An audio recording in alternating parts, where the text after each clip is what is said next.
Hey, salut à tous et bienvenue dans une nouvelle vidéo. Aujourd'hui, on va s'attaquer à notre double saut. C'est parti. Pour ce faire, nous aurons besoin d'une animation que je vous ai mis en description. Vous pouvez aller la télécharger et l'importer de la même façon qu'on a fait pour les autres. On va dans notre personnage, third person, blueprint, BP Jedi. On va se rendre dans la partie locomotion, plus précisément la partie des sauts. On va prendre un petit peu de place et on va étirer ceci. On va devoir créer une nouvelle variable qui va compter le nombre de sauts, qu'on saute une fois et qu'on saute une seconde fois. Mais le second saut jouera une animation de double saut, donc avec un salto. Nouvelle variable, jump count, qu'on va mettre en integer. On peut prendre de la place ici et ceci mettre à cet endroit-là. On va prendre notre jump count. On va venir mettre un equal pour faire une vérification. Est-ce que notre variable jump count est-elle à 0? Si c'est le cas, alors on peut lancer notre premier saut. On va laisser ensuite un délai de 0,2 secondes avant de dire que notre jump count passe à 1. Pour qu'il passe à 1, du coup, on peut faire plus 1 ou alors on peut incrémenter comme ceci. Passons à la partie fausse, on aura également besoin d'un branch et on va demander si notre jump count est plus petit que 2. Effectivement, on pourrait faire égal à 1. Mais on peut faire ça comme ça, c'est une façon de faire qui reviendra au même stade, certes, mais différente.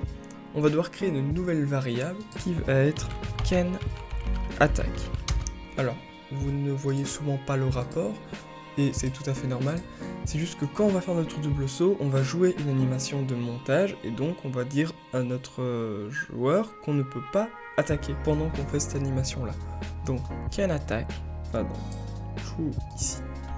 Et on lui dit non, tu ne peux pas attaquer. Ensuite, le jump count va passer à 1 et on va pouvoir jouer notre animation. Donc, play, anime, montage. Ici, on prend notre skeletal mesh qu'on relie ici. On va reprendre encore un peu de place.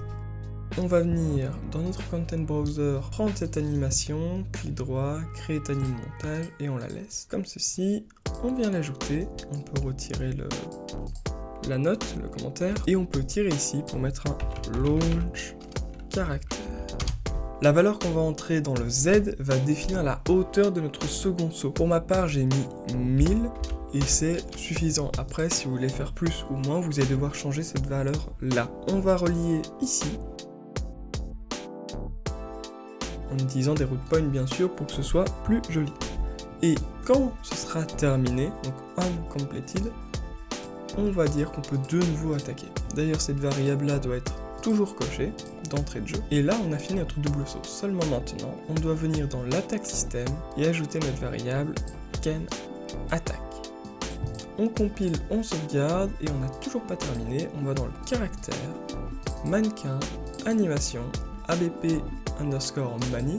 Donc autrement dit, on aurait pu le faire dès le départ, notre anime class, et ce qu'on va faire, ça va être ici, on va prendre de la place, et on va dupliquer le node, parce qu'on est un peu des flemmards, CTRL-C, CTRL-V, sauf que cette fois, le slot va en défaut slot, comme ceci.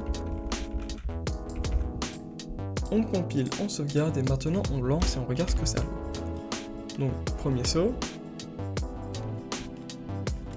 Voilà, premier saut.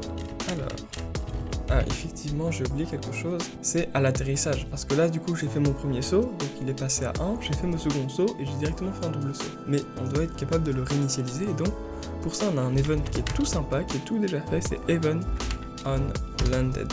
Autrement dit, quand on touche le sol, en fait. On va remettre notre jump count à 0 pour réinitialiser notre compteur.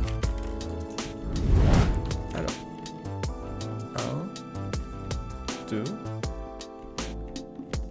et voilà, tout fonctionne bien. On peut même, si on veut, modifier un petit peu l'animation de montage, donc notre variable, notre animation de montage, son temps. On peut mettre sur pause et faire en sorte, par exemple, que, voilà, il commence du coup ici. Donc on va 0,12, donc start time 0,12. Voilà, et l'animation de fin. On peut dire que ça se termine ici, donc 0,88. Pour que ce soit un peu plus soigné. On sauvegarde et on peut réessayer. simple saut, double saut. Et voilà. Voilà les gars, c'est tout pour cette vidéo. J'espère que ça vous a plu et que vous avez appris des choses. Moi je vous donne rendez-vous dans une prochaine vidéo. À la prochaine. Ciao.